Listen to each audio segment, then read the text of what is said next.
You are listening to Leaders and Legends, a podcast featuring some of Indiana's most fascinating men and women whose impact has shaped our state, our communities, and us. Join us as we discuss their imprint on our history. Leaders and Legends is brought to you by Veteran Strategies Incorporated, your local veteran business enterprise specializing in public relations, media relations, public outreach, crisis communications, and digital photography. My name is Robert Bain, Principal of Veteran Strategies, former Deputy Chief of Staff to Mayor Greg Ballard, and Communications Director for the Indiana Republican Party. I'm honored to be your host for our discussion. Today on Leaders and Legends, sponsored by Veteran Strategies, we have two very distinguished, very well-liked public servants. Former Democrat State Senator Louis Mahern from Indianapolis, and also we have former Lieutenant Governor, former state senator, and former state rep, I believe, John Mutz.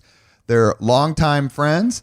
They've gone around, and I believe more than once, talked to audiences about bipartisanship and the need to work together, and they really have been present at the creation when it comes to modern Indianapolis and seeing this city and state grow.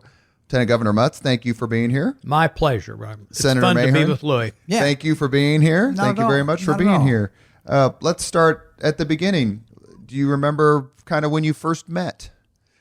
You know, I don't remember the exact moment, but Louis joined the U.S. or the Senate. I'm going clear off the subject here, and I was already there, I believe, if that's not true. And we became friends as we found we had mutual interests in issues. That's really how it started for us, I think. And you, Senator Mahern, you joined in 76 is when you were elected to the state Senate? I was elected in 76, yeah. Mm-hmm. Which part of Indianapolis did you two respectively represent? I represented the Near East Side, the east side of Center Township. And I represented what you would describe as the far northeast part of the county. Part of the Lawrence Township, and part of it was inside the old city boundary. It mentioned ideas or issues you had in common. Louis Mahern, talk a little bit about what those issues were, what you found to be in common. Well, I tell you, and John doesn't remember this, but after I had been in the Senate for a couple of weeks, and I just kind of laid back, and my seat, since I was a freshman, my seat was way in the back, and so I had a very good view of everything that was going on, and after a couple of weeks, you know, I decided that I need to have a friend. And I should preface this by saying that I was a congressional staffer for 8 years before I was elected to the Senate. So I was incredibly fortunate to have that kind of legislative training as to how legislative bodies work. And I knew that, you know, the Democrats were in the majority. I knew that we weren't going to be in the majority forever. We might only be in the majority for 2 years, given Indiana and its conservative ways. And so I decided I need to form a relationship with somebody on the other side who I can do business with. And so I laid back for a couple of weeks, and I came to the conclusion that John Mutz he's a very bright guy. He's an articulate guy, and he's not crazy, you know. and so I feel that's a compliment. Yeah. Right now. Yeah. We almost named the podcast that. Yeah, and so I went up to him one time on the floor and said, you know, can you have lunch sometime? So we went over to the press club, and I told him that I had a list of the bills that I had introduced, and I told him, I said, if there are any bills on here on this list that you're interested in putting your name on, let me know and I'll put your name on it. And if you have any bills that you think I might be interested in, let me know. And we agreed to do that. Was it hard to find someone to work with back then? No, I don't. It wasn't, and actually, it pretty much came down to a question of which Marion County Republican am I going to approach, because Morris Mills and Larry Borst were pretty simpatico, and pretty open-minded. And John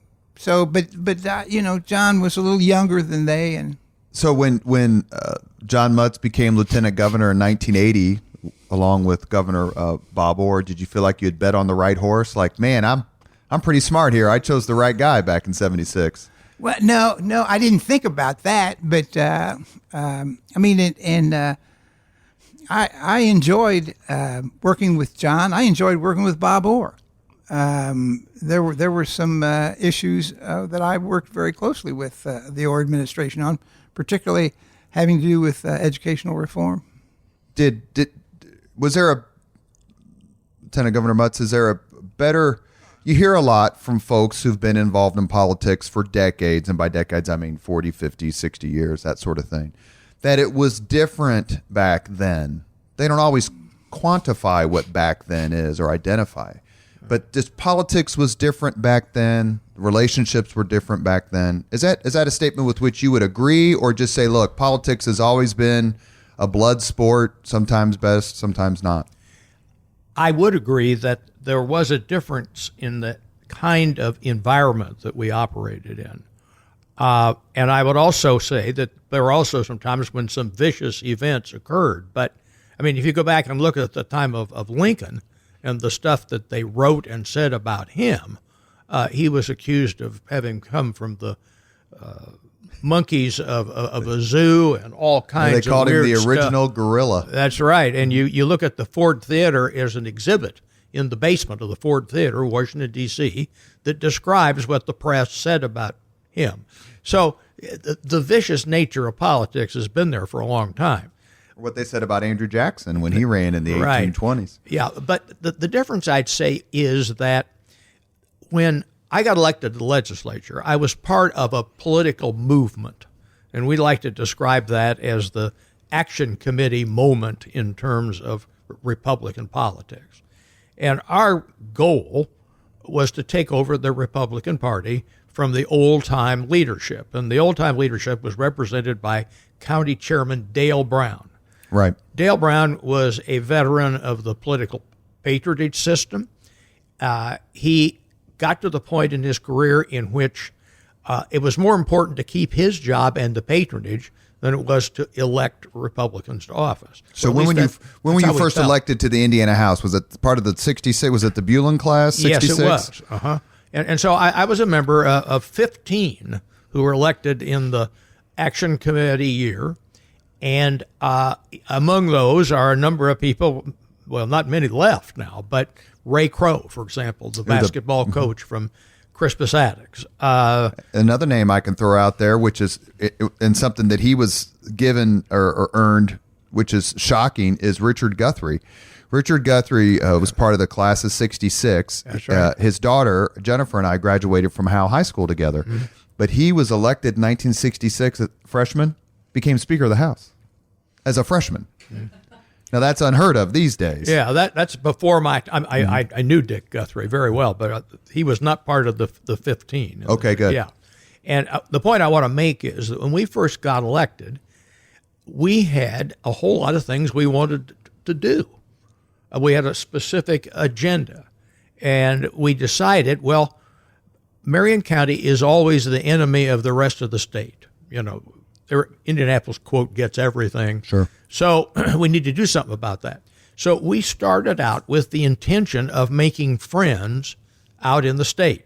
And we started with other Republicans. It was an overwhelming Republican year when we won, big majority. And so there were a lot of people who were new, just like we were. Now, not everybody was new, but nearly everybody.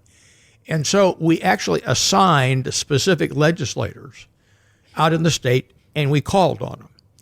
And I remember one of the people that I was assigned was in Bloomington, Indiana. And I remember going down and talking to him, and I said, well, what do you want out of the legislature? He says, just one thing. I want a 4-lane road between Bloomington and Indianapolis so people can get to the ball games. and I said, well, you know, that would require a tax increase, a gasoline tax increase. He said, oh, I know it. I'm with you. we'll work on that together. Well, that was an example of the kind of relationships that we tried to set up. This gentleman later became chairman of the board of Cook Inc. in Bloomington. And so I guess what I'm saying is that we went out with the idea of making friends. Now, did we intentionally make friends with Democrats? Not to start with. But this event that Louis describes here, which I admit I do not remember the specifics of it, but I do remember session after session and moment after moment, Louis and I traded comments and ideas. And we did this around a lot of things. And, for example, one of the things we co-sponsored was an increase in AFDC payments. Now, Aid for Dependent Children. That's right. And the increase we advocated was like $20 a week or something like that, but it wasn't a lot of money. But Louis and I talked privately, and we said, this is unreasonable. We can't expect anybody to exist on this kind of money. Well, my Republican colleagues thought I had left the church. It was one of those situations in which, well, why would you get together with a Democrat on that? I said, because it's the right thing to do. And so we did things like that back and forth. The White River State Park, I can name a whole lot of other things, but those are samples of things. You mentioned, and then I want to ask Louis about his time in D.C. because he worked with two real titans of Indiana politics, Indiana public servants. What was your impression of Buellen? I mean, that book came out with him that all of us political nerds read. Yeah. What did you think of his skill, of his vision? Well, I'd have to start by saying that the Action Committee was not originally Buellen. It was a group of Republican office holders who had decided Dale Brown was no longer the right person to lead the party. Circuit Judge John Niblack, Noble Piercy, the prosecutor, the assessor, John Sutton was the auditor or treasurer. The point I make is, and one of them was Marcia Hawthorne. Now, Marcia Hawthorne was my mother-in-law. She passed away quite some time ago. And Marcia had been in politics as a ward chairman and all that stuff for years. She ran a license branch under the old license branch system, and she got the license branch from Dale Brown. I mean, the county chairman passed those franchises out. So I, of course, talked to Marcia a lot about this. But what happened was these office holders got together and said, we got to do something that's better. Then they decided, well, who should lead the effort? And there were several names that were thrown around, but Keith really wanted to do it. He knew about it. He wasn't a member of the original group of office holders, although he had been a legislator 4 years before that. And so they decided Buellen was the guy to lead the charge. And I remember my mother-in-law saying, oh, Keith's good looking. He's a great dresser. The women will love him. I remember her saying, she said that to me. And I said, well, that isn't exactly the attributes that I see in Marcia, but it's one of those things. So the result was that they picked Buellen to run that campaign, and the campaign was a grassroots campaign in which we elected 200-plus new precinct committeemen who we got in office for the sole purpose of throwing Dale Brown out. That was the approach. Did the success, the continued success of the Marion County Republican Party, late 60s, 70s, 80s, through the 90s until Bart Peterson wins in 1999, did that surprise you, or is that just Unigov driven, good candidates, great mayoral leaders? Well, you have to understand that there was, first of all, in Buellen's approach to things, he said the first thing to do is to elect good people to office. The second thing is support them in what they do. And if they do things that are not good for the image of the party, get rid of them. I mean, that was his basic approach. He also was someone who said, our job is not to turn out a big vote. He says, when you go to a precinct and the committeeman brags how many people have voted, that isn't what you ask. You ask how many Republicans that voted for our slate have voted. That's the key question. And so Keith was an advocate of the old Lincoln philosophy. He says, make a list of all the voters, determine who are for you and against you, get your people to the polls, and don't worry about any of the others. And that's allegedly attributed to Lincoln. Louis, you had mentioned and alluded to earlier your previous career before you became a state senator. You worked for really what are two of the most impactful and influential public servants in at least modern Indiana history, certainly the 20th century. Tell us a little bit about your time with Senator Bayh and Representative Jacobs. I spent 5 years on the Hill and 3 years back here. I spent a year working for Andy in Indianapolis, and then I went out to D.C. with him in January '69. He lost to Hudnut in '72, and so '73 I went on the other side of the Capitol building and went to work for Birch Bayh for a year in Washington, and then for a couple of years back here before I left to run for the Senate. They were both,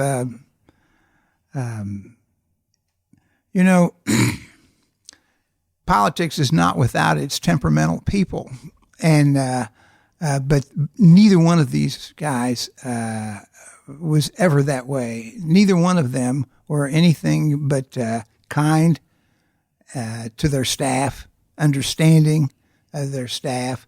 When you had to work extra hours or you had to come back to Indiana for a week for something or other, Birch would call my wife and tell her how important it was that I came back here and thank her for, the support and that sort of thing.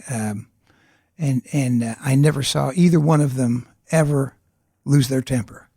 And I used to tell people that, there's an old saying that no man is a hero to his own valet. And I saw both of these guys up close and personal under sometimes trying circumstances, and I never saw them lose their temper. Birch Bayh lost to Dan Quayle in 1980. That's right. Was probably the biggest political upset in Indiana history until 2007 when Ballard beat Bart Peterson. I only bring that up because it's so long ago. It's 38 years ago, almost 39 years ago. Do you get the sense that Birch Bayh's accomplishments, not only to Indiana and the Senate, but the country as a whole, are undervalued? Like, we don't appreciate enough what Birch Bayh did? Well, first of all, I would say that if you look at the vote totals, the Birch's loss to Dan Quayle was not so much of an upset as it was a wave election. Certainly, in 1980, the Republicans did well everywhere, including for Mr. Mutz. Well, and Ronald Reagan, ran extremely well in Indiana, right. and Birch ran, I believe, a couple of 100,000 votes ahead of the rest of the ticket. But it was just, the wave was just too much for him. I think for the common person in Indiana, there's not that much understanding about what Birch Bayh did. There's people talk about the FISA court. He was the author of the FISA court. He was the author of 2 constitutional amendments. The presidential succession. Go ahead, I'm sorry. And the 18-year-old vote. He was the author of the Juvenile Justice Act. I mean, this guy was... was it the ERA as well, as my memory serving? Yes, yeah. Which was never passed, but was certainly a hot topic in the 70s and 80s. It passed the U.S. Congress, and it fell 2 or 3 states short of ratification.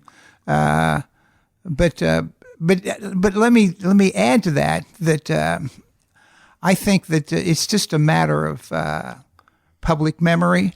I think that Dick Lugar, who I consider to be one of the great senators from the state of Indiana, I think it's amazing that I consider 2 of the greatest senators Indiana's ever had both served simultaneously.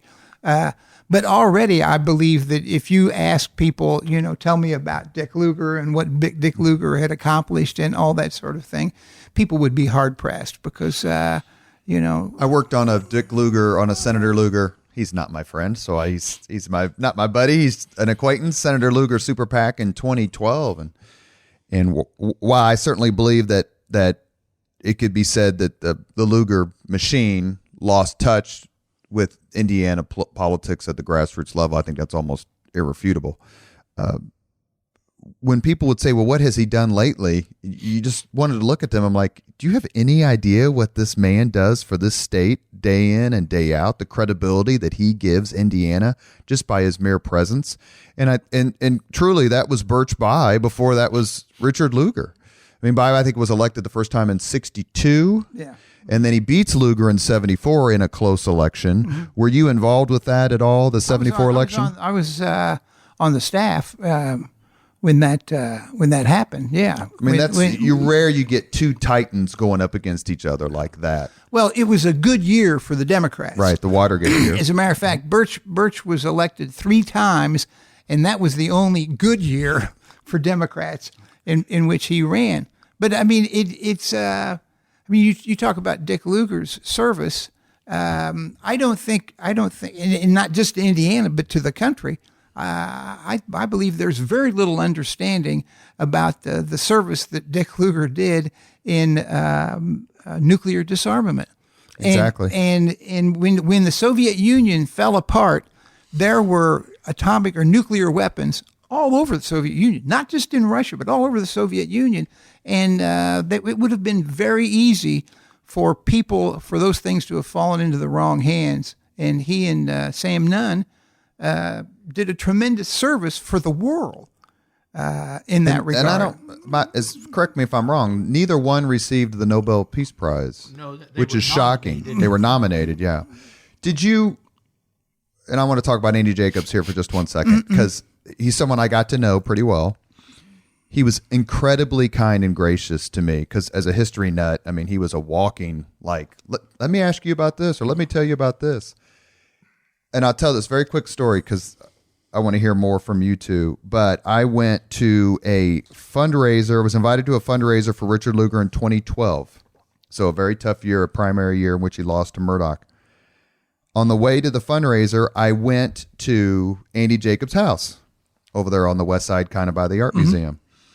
And he says, well, what are you going to do? We talked Civil War history and talked this or that for about an hour with these gigantic Great Danes. Holy mackerel, he had the biggest. They were like horses. He says, what are you doing after this? I said, actually, I'm going to a fundraiser for Dick Lugar, for Senator Lugar. He's in a tough fight, you know. Andy, who, if he wasn't bedridden, was pretty close at that time, reached in his bedside drawer, pulled out a $20 bill. He says, you give this to my friend Dick Lugar. So I get to the fundraiser, and then everyone kind of mills around. Then Lugar speaks, and then I went to, I think it was Emily Kruger, who was his campaign director. And I said, can I speak for like 30 seconds because after the senator, because I think this is important, and I promise it's not, and doesn't have a damn thing to do about me. And she goes, okay, sure. So after the senator was done speaking, she says, Robert has something he'd like to give to you, Senator. And I said, I just left Andy Jacobs' house, and he wanted me to give this to you. And I pulled this brand new $20 bill out of my pocket, and I gave it to Senator Lugar. And he welled up. And that's the kind of thing. And he goes, I have the utmost respect and admiration for Andy Jacobs. And he goes, please thank him for me for this. And it was kind of those weird moments in time where I just happened to be a conduit. And it was more than the perfunctory thank my friend. You could tell that there was a relationship there where they had worked together many, many times.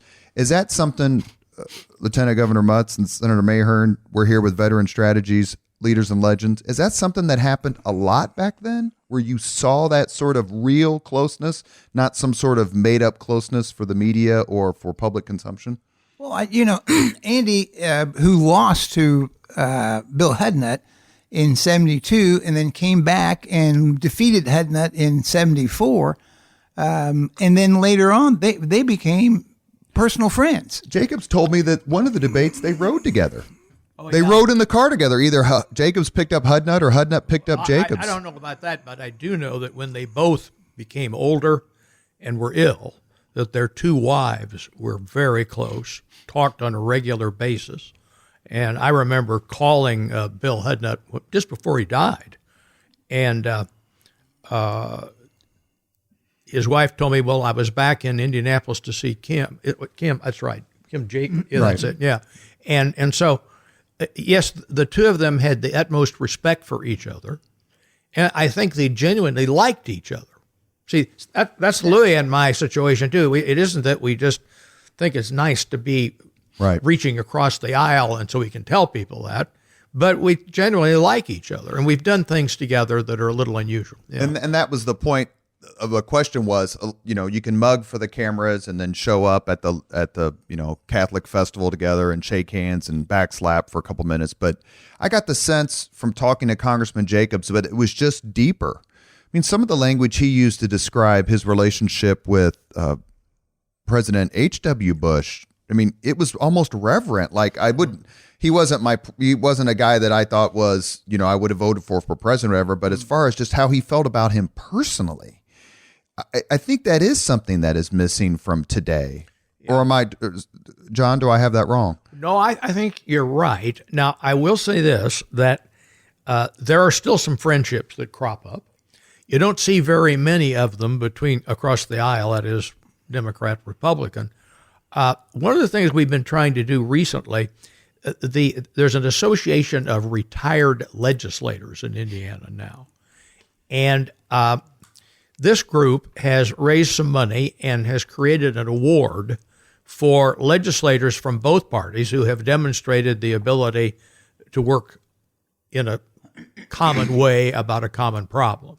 And I think if you go to the chambers today, you'll find the plaques that are on the wall.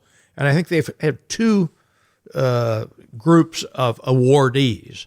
And they pick a Democrat and a Republican for each house for a session and make the award. Now, sometimes there aren't any, so you can't do it. Blank. Yeah, but it's one of those things. They asked me to come and speak at the award ceremony. They held it in the Supreme Court chamber, and there were some expressions that I think were quite genuine in that situation. I think that what people lose sight of, and I think it's going on in the U.S. Congress right now, particularly in the U.S. House, that legislators have two constituencies. They have the constituency that elected them and that will vote on them in 2 or 4 or 6 years. And then the other constituency are the other members of the body, the fellow representatives or senators. And you have to get along with both of those constituencies if you want to get anything done. It's nice being a state senator. The lobbyists laugh at your jokes and the doorkeeper opens the door for you and everything like that. But it's not that wonderful. Being a member of the U.S. House or a U.S. Senate, it's the same thing. I mean, they're not that wonderful. Just to hold them, just to be holding them.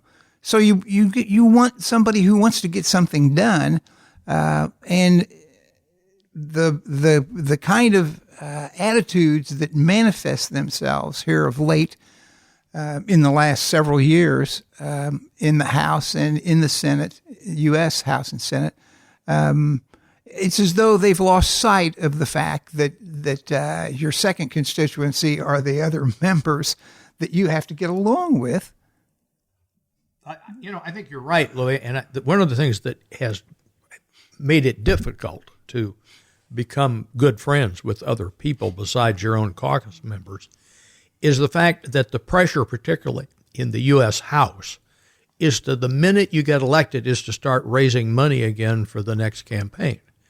And as a matter of fact, the majority leaders or the caucus chairman, whoever is running the various chambers, have an arrangement now in which they say to their members, we expect you to spend a certain number of hours a week calling potential contributors.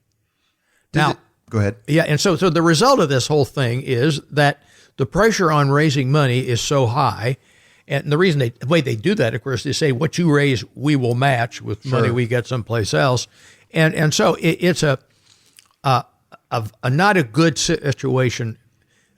There isn't a lot of time, frankly, I think, in the U.S. House. Now, I don't know about the Senate. I can't answer that one. Is there a particular person that for each of you, we're here with former Lieutenant Governor John Mutz, former State Senator Louis Mahern, Veteran Strategies, presenting the podcast Leaders and Legends. Is there a particular person each one of you looked up to in your time in public office, either before you got there or as you were trying to rise, Louis? You know, my family's been involved, particularly on my mother's side, involved in politics for quite a while. I had an uncle, Paul Cantwell, who served on the City County Council, and he served a term in the Indiana House of Representatives. His mother, my maternal grandmother, Edith Cantwell, was a Democratic precinct committeeman in Beech Grove in 1932 when Franklin Roosevelt was elected the first time. As a matter of fact, I have a form letter at home from Franklin Roosevelt in the envelope, and the return address is the Biltmore Hotel, which is where his headquarters was in 1932, and thanking her for her service as a precinct committeeman and that sort of thing. She was a precinct committeeman all the way up until about 1946, I think. So, you know, I've had that kind of background in politics, and so you know, when I would be around my family members who were in politics, and I had occasion to meet people who were involved in the Democratic Party, precinct committeemen, they were a ward chairman or something like that. This is when I'm a teenager. I thought that these were very interesting people. These people had stories to tell and things that they cared about, and they just seemed more interesting. And your brother served in the Indiana House as well? My brother Ed served in the Indiana House, yeah. But I told my mother when I was 11 that I wanted to be a politician. I remember asking someone you would know, and anyone who's been involved in Indiana politics last 20 years would know, Miss Katie Mullen, who worked at voter registration for years and years and years. I asked her one time, ardent Democrat from an ardent Democrat family. I'm like, did you ever vote for Republican? She goes, no. I said, would you ever vote for Republican? She goes, never. I said, would you have voted for any Republican in history? She goes, absolutely not. I go, Lincoln? She goes, never. And I just was like, I gave her a big hug. I'm like, I get it. I understand your loyalty. It was amazing how back then with the party system and the machine system, those loyalty demands seemed to be so strong. Is that something that the both of you experienced as you were growing up, that not growing up, but growing up in politics per se, that there was a pressure to be loyal 100% of the time and toe the line and not necessarily reach out and be quote unquote weakened by a friendship from the other side of the aisle?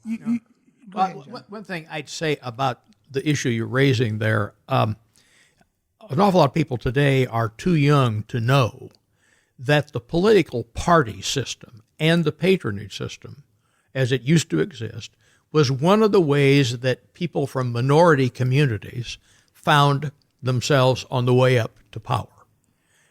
If you had a neighborhood on the south side, my mother-in-law was what they called WI, West Indianapolis. And people in that neighborhood found their ability to be heard by telling party leaders, we can produce a majority for it. We can do this or that. And they, in turn, had loyalty to each other. And that's one of the things that's pretty much forgotten now, it seems. You know, we had enclaves of Irish people. I can't name them all now. Louis knows them better than I do. But the point I'm getting at is that these people came to the United States very poor, with very little influence, no leverage in politics or anything else. And the party system was one of the things available to them. And that's something that's largely been, I think, forgotten. Louis? Yeah, well, one of the reasons why the Irish are so stereotypically involved in politics was that when the immigrants came here, and there was a huge flood of Irish that came here in the 1840s, late 1840s, because of the famine. But when the various immigrant groups came here, the Irish were just about the only ones who came here speaking English when they got off the boat. Right. And since our system was based on the British system, they understood the system and how it worked. They understood representative government. And so the Irish were sort of the intermediary between the establishment and the government and these other immigrant groups. This should probably be the point where I mention on Leaders and Legends that I've met Senator Mahern about a half dozen times, each time at the Golden Ace, the magnificent McGinley Bar on the east side, run by one of the great families of this city. And well, Kathleen Mullen's mother, that's right, was a McGinley, and my family. I'm the oldest of 10 kids, and we grew up on Kelly Street, south of Fountain Square, and just down the street there were the Cunninghams, and there were 10 of them, and Kathleen Cunningham was one of the older ones, and as a matter of fact, Kathleen Cunningham babysat me and some of my younger siblings when my parents, would go out on a date. We'd go out. And when I ran for mayor, I told this story until Kathleen Mullen was in the audience, and she came up to me afterwards and she said, "Would you please not tell that story anymore about how I was your babysitter?" Yeah. we mentioned something. You guys both mentioned someone earlier, and I'm going to get to him because then I want to talk a little bit about Indianapolis before we end the podcast. I never met him. I shook his hand one time, but I've heard other people talk very admiringly of Governor Orr. What was he like, John? Well, Bob and I knew each other well because we both served in the state Senate together. And when you live in the Senate for a period of time and you work there a while, you get to know the people pretty well. You get to know who to trust and who has the real knowledge on specific questions. But I had no idea how much closer I would become to Bob until we served as governor and lieutenant governor. He was a genuine gentleman in every respect. He, of course, is one of the last of the greatest generation. He served in the Japanese theater, whatever the right name of it was, during the Second World War. I remember so well Bob and I walking up to the headquarters of Fuji Heavy Industries in Japan. That's the company that owns Subaru in Lafayette. And Bob said, "I can't believe I'm going up here, hat in hand, begging these people to invest in Indiana." And it wasn't many years ago that we waged war on each other.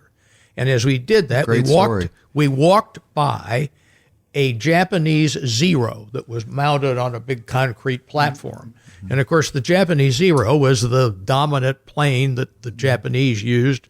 We later came back with the Mustang and several others.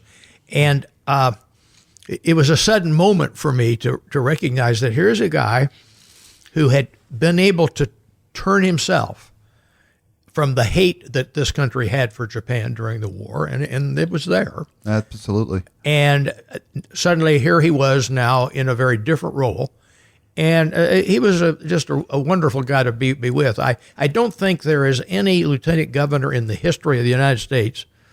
Now I sound like Trump. I shouldn't be talking like that, but I don't think there was any that had a better relationship with the governor than I did. And do you know much about and Bob Orr was served as lieutenant governor for 8 years under Governor Otis Bowen. What was their relationship like? Did he learn from that, or?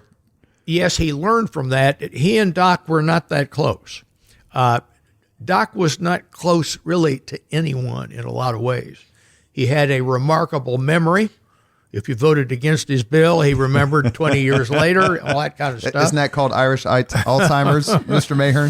You forget everything but the grudges. Yeah. At any rate, they had a good relationship. I shouldn't say it was a nasty one, nothing like that, but not like what Bob and I had. He invited me on a regular basis to come to the residence, and we'd sit and have a beer in front of the fireplace, and we'd talk about what we were working on and so forth, and we'd discuss who was for us and who was against us on this issue or that issue, and it was a remarkable kind of period of my life. One thing I want to ask you about also is you both probably knew two very popular, very victorious, very impactful leaders when they were kids, or at least young folks. What was it like to see Evan Bayh become governor and senator, and what was it like to see Mitch Daniels become governor and now president of Purdue University? Louis, go ahead. You probably knew them when they were just either in their teens or early 20s, or in Evan's case, probably just a young kid. Yeah, well, I'm remembering that Evan was maybe 15 or 16 years old when I was on Birch's staff. I didn't see him around very much. When he came back here after he was out of law school, he was making some noise about being interested in running for office. I approached him. I and a couple of other people approached him about running for the state senate in Terre Haute, and he thanked us but said no, that he wasn't interested in doing that. And then he ultimately ran for Secretary of State in, I guess it was 86. 86, correct. And so, I saw him coming up. He was obviously very bright. He enjoyed a lot of popularity, I think, because of his father. The Bayh name was magic. Still, but I mean, at the time, was just magical. Because of his father's work. But I will tell you that I knew Mitch when he was on Lugar's staff, and because the members of the General Assembly would go out like once a year or something like that to D.C. and lobby Congress on various matters, and then he came back here and he was working at Lilly, and I was hanging around with Mark Lebers, and Lebers and I and Mitch went down to Cincinnati for a ball game down there, and I think Mitch Daniels is quite possibly the best governor Indiana has had in my political lifetime. I voted for Mitch the second time he ran. I raised $50,000 for Joe Kernan when Mitch ran the first time, and when Mitch ran for re-election, I voted for him. I'd like to say something about Mitch in a little different way. My introduction to Mitch was from his mother and father. They were deeply involved in Republican politics as volunteers. They didn't run for office, but Dottie Daniels, you knew. She was at every women's event and all that kind of thing. But I really got to know him when he went to work for Keith Bulin. Keith Bulin had a business affiliated with his party chairmanship called Campaign Communicators, and his major employee was Mitch. Okay, we're now in a primary election season, and I'm being challenged by Dan Burton for a Senate seat. Oh, okay. And we were, through reapportionment, we were put in the same district. And I don't think he was in the Senate the term just before. He'd been in the House. Dan had become famous in Marion County for his anti-busing stance. He organized rallies all over the county and got a lot of personal attention. So Keith Bulin said to me, John, he says, you got a tough primary. I'm going to ask Mitch to work on your campaign. And so, in essence, Mitch Daniels, along with my wife, managed my campaign against Dan Burton. And he did it largely from Campaign Communicators' perspective, but he was deeply involved in that. we did a poll. I can't tell you that it was a really professional poll, but it was a poll. And it showed Burton ahead of me 3-1, 2 months out from that campaign. We won 3-2. And I have to give Mitch a good deal of the credit for the way we went about it. He does seem to be, and I know he once told me I had moxie, which I thought was probably the greatest compliment I'll ever get in my life. But he does seem to be particularly politically astute. I guess genius probably isn't too strong a term. He just seems to know the right. I was communications director for the Indiana Republican Party in 2006 and 2007, and probably the nadir of his 2 terms as governor. But there was just always a sense that he had it all figured out ahead of everybody else, and it's just going to be okay. And then in 2008, obviously, he carries Marion County by about 14,000 votes when Barack Obama carried it by about 130,000 votes. So that tells you a little bit about the comeback he had. Is it, when you see these younger folks come on and they run and they win, is there like a special pride? Like you feel like this kid already had it, whether it was Evan Bayh or Mitch Daniels or somebody else, where it's like, this isn't surprising to me. Well, or was it surprising that they decided to run as opposed to just be behind the scenes? Well, in the case of Mitch, for a long time, I didn't think he'd ever run for office himself. And as you probably know, he and Sherry had disagreements over how much of his life he could devote to politics, et cetera. And isn't it true that he was offered the Senate seat in 1988 that Quayle vacated? There was a lot of discussion, and Lugar was deeply involved in that discussion. But that's historic now. Sure. And so Mitch did decide to run. And I remember him calling me for money the first day, and he said, "You know what I'm doing? I'm giving up an opportunity to make," and he used a figure, X number of dollars a year, so that I can run for office. And he says, "So I want you to help pay for this." And so I did. And did it work? Oh, well, yeah. Well, see, of course, you can tell from what I've already said about him that he was a very good choice, a good candidate. It's hard for me to know the best governor of the history that I was alive. Ed Zigner, an old-time political writer, said Harold Handley should be in that category. I didn't know Harold Handley just as a name, sure, as a kid. But I would have to say that Mitch was a great governor. I wanted him to run for president. Now, Mitch probably would have had a tough time winning that kind of a campaign. But it seemed to me that if you got a guy like this on the stump and he had a chance to demonstrate his ability to describe the issues, the pros and cons of the issues and so forth, that would be an extremely useful service to this country. As a political communicator, and halfway is how I make my living as a communicator, I don't know that anyone's better than Mitch Daniels. I think he said, and please correct me, Governor, if you're listening, please correct me, that he thought he could win the nomination, but he would have lost to Obama in 12. I think that's his quote. After, and I want to ask you about this one last thing, then we move on. I ran into John Gregg a few months after he lost the election in 16 to Holcomb. And we had a quick conversation, a couple of minutes, right on the street downtown. And I asked him, I said, did Pence give you a call? And Gregg said, yes, he did. Said like he called the Thursday after the election. So Pence is elected vice president. Gregg loses to Holcomb. And he said, yes. He goes, Mike called me and was very gracious and very kind about the election result and just asked if I needed anything and if I was okay. Without dwelling, of course, each of you have suffered high-profile losses for big races. Did you call each other? Did you say, Louis, I'm sorry you lost to Steve Goldsmith in 91? Or, Louis, did you call John and go, I'm really sorry you lost in 88? We really didn't call each other.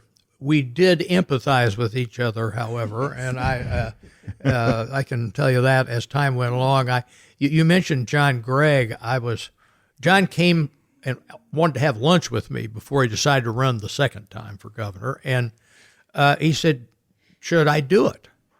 And I said, well, John, of course, I can't judge this far out, but yes, I think you'd be a good governor of Indiana. And frankly, I still would say that about John. And the conversation went further, and he said, well, you wouldn't support me, would you? And I said, no, I couldn't do that. My party affiliation and loyalty and history, I just wouldn't make sense. And so there was a kind of understanding there, and I thought he would win that election. Of course, what happened was the Trump phenomena. Sure. I mean, we wouldn't have elected a Republican governor. We wouldn't have elected a Republican senator. All those elections hinged on the Trump margin in Indiana. About 2 or 3 weeks before the election in 2016, I saw Jim Adderholt, who was chief of staff, former state rep, friend, to both of you. Sure. And I asked him, because Holcomb is my contemporary, Governor Holcomb's my contemporary, and I agree with you. I think John Gregg would have been and would be a good governor, but obviously I'm Team Holcomb. Sure. And I said, well, what's going to happen? And Adderholt, who was certainly involved, said, Trump wins by 10 points, we win the governorship. Trump wins by fewer than 10 points, we lose. It's that simple. It's either him, he's the dispositive factor, win or lose. Louis, you ran for mayor in 91. Is it a situation where you can't expect your Republican friends to support you, even though they think you would do a good job? How do you square that circle? In Indiana, you only have to put a name to a political contribution if it's $100 or more, or maybe above $100. I can't remember which. And I will tell you that that I had at least 4 or 5 Republican office holders who gave me $99. Let's talk just for a few minutes before we wrap up about Indianapolis. You're listening to the Leaders and Legends podcast presented by Veteran Strategies. We're here with former Lieutenant Governor John Mutz, former State Senator Louis Mahern, great friends. We're very grateful to have you on today. What about Indianapolis in 2019 would have been most surprising to each of you in Indianapolis of 1969? If I were to say this, point to this building, or say we hosted this event, or we have this reputation, which of any of those facts about modern Indianapolis, 21st century of Indianapolis, which would you find like, wow, I never would have predicted that? Louis, go ahead. I don't know that I could single out one. I will tell you, I think, which is much more interesting and important about downtown Indianapolis and Indianapolis as a whole. When I had been in the legislature for, I think, maybe 4 years, something like that, 2 years, I got a call from Jim Morris, who wanted to invite me to come to have breakfast with a group of other males, other guys that were involved in politics, Democrat and Republican. And John was one of them. And there was also some people, Herb Simon. There were people from the Hudnut administration, Bob Kennedy, and then Bill Crawford.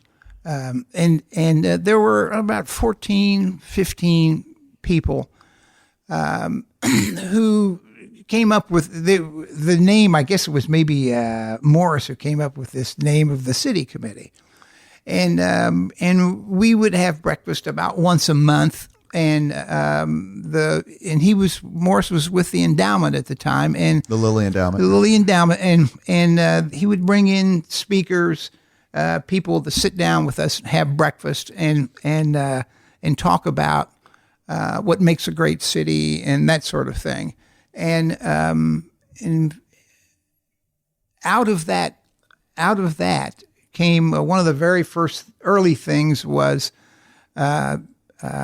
bricks on the circle. And really? Yeah, to put these bricks and to fix up the Monument Circle. It was kind of getting a little ragged around the edges and everything, and to restore the circle. And so, they were very careful to include legislators in that because they had to have legislators, The Dome Stadium came out of meetings that we had, that the city committee had. Don't forget that when we built the Dome Stadium, we didn't have a franchise. Correct. And White River State Park came out of that committee of people sitting down and sort of dreaming. I never imagined. I mean, I knew that we had some oomph in that room, and we ought to be able to get some things done, passing tax increases and that sort of thing. But I never imagined that it would have the kind of impact that it had, particularly in the number of young people who wanted to move downtown. And I mean that I think is probably what is I find most gratifying is that and I will tell you, when I was first elected to the Senate, and it's 1977, 1978. Ed Tracy, very good friend of mine, we were high school classmates and everything. Our wives, he and I and our wives used to take the train maybe twice a year or something like that up to Chicago and spend the weekend up there, and then go up on Friday afternoon and come back on Sunday afternoon. When we would come back on Sunday afternoon, there was no place to eat dinner in downtown Indianapolis. There was no place that we get off the train.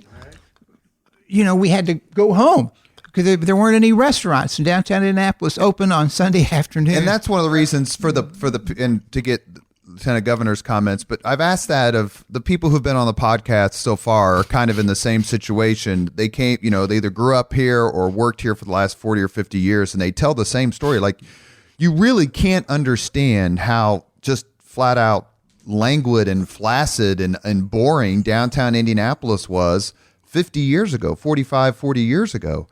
Lieutenant Governor, what would that be for you? I guess the best way to say that is that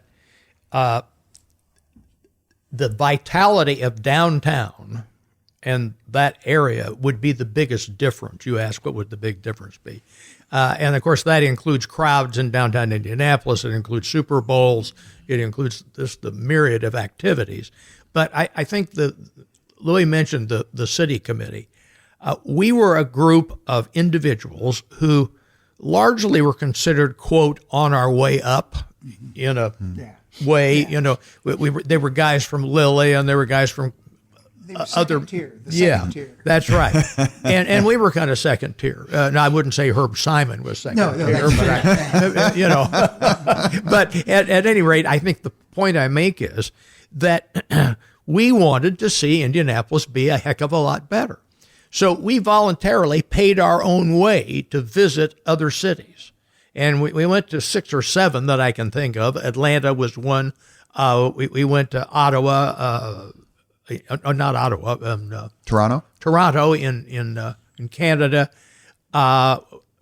We took a look at the things that were going on in these cities, and then decided whether these are things we wanted to support and make a commitment to.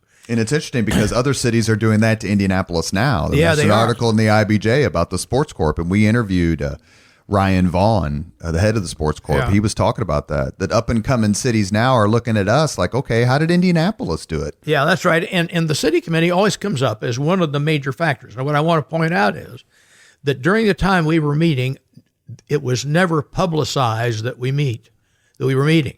We in fact, we didn't have any minutes. We didn't keep records. But we voluntarily got together because we cared. And the other thing was, it was great fun. I mean, we had a great time doing all these things. And I guess what I'm really saying about this is that kind of spirit started originally, I like to think, with 2 political movements. One was the Action Committee in the Republican Party, and the other one was the Young Turks, who were the Jim Beatty reformers when he was the Democratic county chairman. And Jim and his colleagues had a vision not too dissimilar from ours. I mean, In fact, they would have unified the government in Marion County like Unigov, but they would have done it in a different way. They wouldn't have done it so that we had a majority for a long period of time. P.E. McAllister said that to me, the legendary philanthropist and industrialist and civic leader. He was part of that movement. Well, he said that when he was president of the Capital Improvement Board, he said nobody ever mentioned politics. He goes, like, seriously, the Republicans didn't say we can't do that, that helps Democrats, and the Democrats can't say we can't do that, that helps Republicans. He goes, we did all these things, and he was president of the Capital Improvement Board when the Colts came, when the Hoosier Dome was built. He says that never came up. It was all about Indianapolis, and I don't think that's entirely gone away. I mean, what Greg Ballard did and tried to do isn't that much different than what Bart Peterson tried to do, and so I think that spirit is still there. I want to ask, particularly you, Lieutenant Governor Mutz, before we go to our last questions. I have said this. I said this at lunch earlier today, and please correct me if I'm wrong, because I brag on you on this all the time. So correct. Here's your chance to say that I'm wrong. I've called you the most unsung leader in the history of Indianapolis, because I keep hearing from people who were around that time, whether it's P.E. McAllister or Jim Morris, how crucial you were towards the growth of education in this city. How big a role did you play, or did you play a role in what has become modern IUPUI? Yeah. Well, yes, I tell you, I'm one of these guys who's lived long enough to have been present for a number of movements and changes. And I have not always been a leader of the movement, maybe a member of the committee that did the movement or was responsible for it, but I was around for the creation of Unigov. I helped write the bill, get it passed. Then I had a chance to be part of the city committee. And, of course, one of the things that came up at the famous meeting at John Burkhart's house was the meeting was held originally to create a university in Indianapolis. And our goal was to have a state-supported new institution in Indianapolis. We said you can't be a great city without a great public university. Well, at that same meeting, there were 10 of us there. Somehow or another, we started talking about unified government, and we said, well, let's do that too. and so that's what happened. Hell? And what I'm trying to say to you is, I appreciate your comment, but I'm just lucky that I've been present all during this time period, and in many cases active in getting them done. And so, Louis, would you say that Mr. Mutz is being a bit modest? I think he's being a bit modest based on how other people I know of that generation talk about his contribution to this city. Well, he's being especially modest relative to the way most elected officials, I shouldn't say most elected official, some elected officials. Yeah. There are people in this business, I'm sorry to say, are full of themselves. I've never experienced that with John. We come to the end of the podcast. It's the 5 questions. We ask the same 5 questions of every guest, and so of every guest or guest in this case. So we're going to start with Senator Mahern. So I'll ask you, then we'll get an answer from John, and then we'll go forward. So first question, what was the first job you had? I was a caddy at Meridian Hills. And my family moved off the south side in April of 1957. I was just finishing my sophomore year at Cathedral, and we had to move to the north side because we needed a bigger house. And for all those kids? Yeah, and they had bigger homes over in Garfield Park, but my dad couldn't afford one of those, and so we moved to 42nd and Broadway. And my dad could afford that house because it was a changing neighborhood. Well, my first real job in which I got a salary and got paid, I was a copy editor and member of the copy desk at the Indianapolis News. And I did this while I was still in college. And I got paid $1.10 an hour for that job. Did it Did you meet the Pulliams at the time? I mean, was it? Did you? Yeah. You have to understand. Back in those days, Gene Pulliam was the managing editor of the news. He was on the scene every day, and if you made a mistake, he knew about it and he talked to you. So I have to tell you, I don't want to belabor this, but a copy editor at that time, one of their jobs was to take the wire services that came in from the three major wires, or AP, UP, and INS, and take the stories on the same subject, put them in a pile, and give them to a writer. And then they would do a story, which was a compilation of the three wire services. Well, one day I clipped a very important story and put it on the desk of an individual who I thought was going to make the story or write the story. Well, it happened that guy was off that day, and what happened was that the news didn't have a story on that subject, but the Indianapolis Times, which was the other afternoon newspaper, did. And you would have thought a bomb had gone off in that city room. Gene said, "What the hell happened? How did we miss this story?" And of course, it was my fault. So that was my first job. What was your first concert, Louis? First concert you ever went to? I have to fess up that I've probably only been to 3 or 4 concerts in my life. I was never. I mean, I listened to rock and roll and all that sort of stuff on the radio, but I have no idea. I just, music. It's kind of interesting because music has never been an important part of my life. I mean, I enjoy it, but you wouldn't call yourself a huge fan of it, like a lot of people are. Well, that's right. That's right. I mean, if some of my siblings and I participated in a charity fundraising trivia contest not too long ago, and we had to recruit some people who were under 40 because the last thing I remember is Rolling Stones. Well, John, what was your first concert? First concert, I was in the 3rd grade, and Fabian Savitsky, who was longtime concert master of the Indianapolis Symphony, regularly held concerts for school children in the old Cadle Tabernacle. Now, the old Cadle Tabernacle has been long since gone in Indianapolis. And they bussed in school kids from grade schools all over Indianapolis, and they had a chance to listen to genuine symphony music.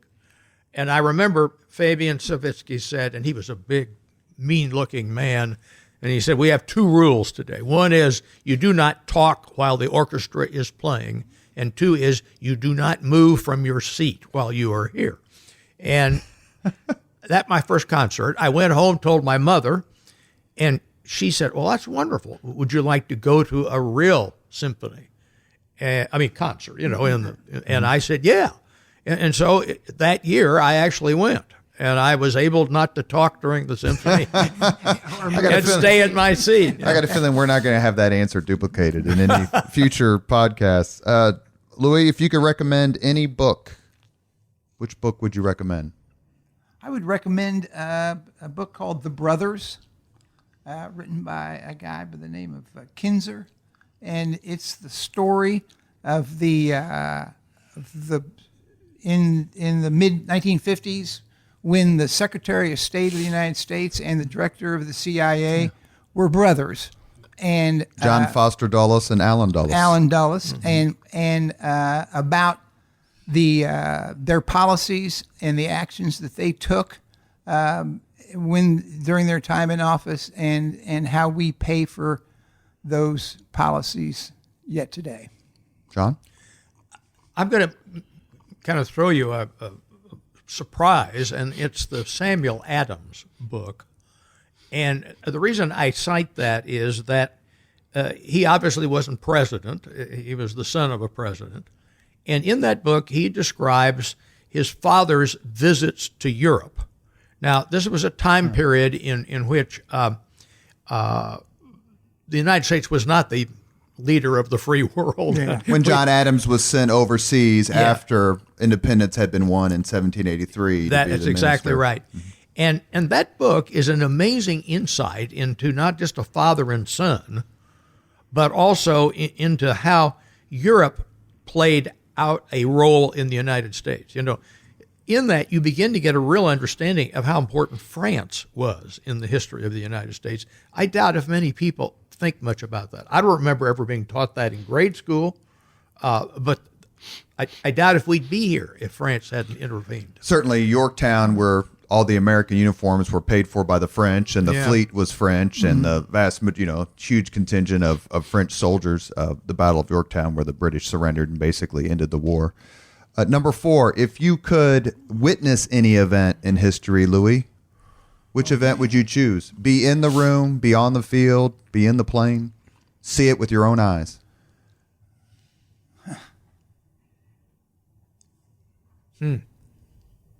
I would probably say the flag raising at Mount Suribachi. Iwo Jima, February of 45. Yeah, February or April, something like that. April is Okinawa, and February okay, all is. right, yeah. To be there on Iwo Jima when they raised the flag on Mount Suribachi, the famous. Just to see it. We should note that State Senator Mahern is a proud Marine, so I can see that. John? Well, I have to confess to you that I'm one of these people who still gets a tear in his eyes when I stand for the Star-Spangled Banner. For some reason or another, it still has an enormous emotional tug on me. Started during the Second World War, and I guess if I had an opportunity, I know this may sound funny, I would like to have witnessed the ceremony in Japan where Japan ended the Second World War, their part of it, and agreed to surrender. So September of 45 on the USS Missouri when on the Missouri. MacArthur. Yeah, and I remember seeing the pictures of that and so forth. Yeah, that's an event that would have been an unbelievable thing to see. Is that what Greg Ballard chose the same thing? He did. Another proud Marine. Yeah. Last question: if you could have dinner with anyone in the world right now, Louis, who would you choose? No family members. We've decided to exclude family members. Just a couple of hours off the record, hanging out at dinner. Anybody. Tracy will be mad if you don't choose him. I can have Tracy. I can have dinner with Tracy anytime I want. Yeah, I was going to say, is that rare?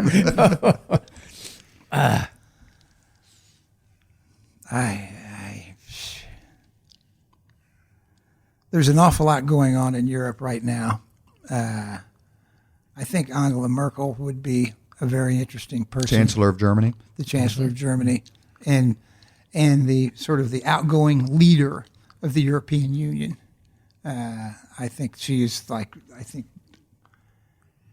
anybody who follows those events would have to concede that she has been the leader for the last 10 or 14 years, something like that. Stabilizing influence. Yeah, absolutely. Agreed. Absolutely. And stood up for human decency when these populist movements were barking at her and her party, and stood up for the rational protection of immigrants. Good. I'm going to throw you another sideline curve, I guess. Is Henry Kissinger still alive? He is still alive. He is. Well, yeah. That's the guy I'd choose. Now, why would I choose him? It's because I'd like, assuming his memory is still good, which I don't know, I would like to hear his take on the historic events that he participated in. His relationship with Richard Nixon, his involvement in a whole variety of other things. And the reason I say this is I met him once when he came to speak in Indianapolis at a big Republican fundraiser. And it was, believe it or not, I can't believe it, but it was held at the state fairgrounds, hardly a prestigious location. Hardly Kissinger-esque. Yeah, and as I think I want to say it's in the cattle barn, but it wasn't that bad. But it was at the state fairgrounds, and for some reason I was one of a group of young people who were assigned to greet him and all that sort of thing. I had a chance to talk to him, and I've always been entranced by the guy. He was one of those people who seemingly had an insight that was a little more in depth than most people. Well, he certainly, I mean, to your point about Chancellor Merkel, I mean, talk about present at the creation. I mean, he seems to be someone who, it's a two-sided coin. There are a lot of people who credit him with a lot of the détente in the early 70s, and then a lot of people who really question his methods and his Machiavellian sort of way of looking at things. Well, some people also give him a lot of credit for Nixon's trip to China. You know, Correct. The opening up of the relationship with China. That was a big deal. He does seem to personify the fact that deviousness and brilliance can go hand in hand. Well, there's something else he personifies. You remember later in his life, he married a much younger woman. Nancy. Is it Nancy? Yeah, Nancy somebody, yeah. And they ask him, how do you account for that? He says, power is the ultimate aphrodisiac. That is a perfect way to end this podcast. We are absolutely thrilled to have both of you come here. Former Lieutenant Governor John Mutz, former State Senator Louis Mahern, good friends, been very gracious with your time. We cannot say enough for how much you've done for this city, for your fellow Hoosiers. You've been listening to Leaders and Legends podcast presented by Veteran Strategies. My name is Robert Vane, and thank you very much for listening. And if you see Senator Mahern or you see Lieutenant Governor Mutz at any time in your lives from now on, extend your hand and tell them thank you. Thank you very much for listening to Leaders and Legends, brought to you by Veteran Strategies Incorporated. If you want to contact us about this program or our menu of public relations services, please send us an email at robert@veteranstrategies.com. That's robert@veteranstrategies.com.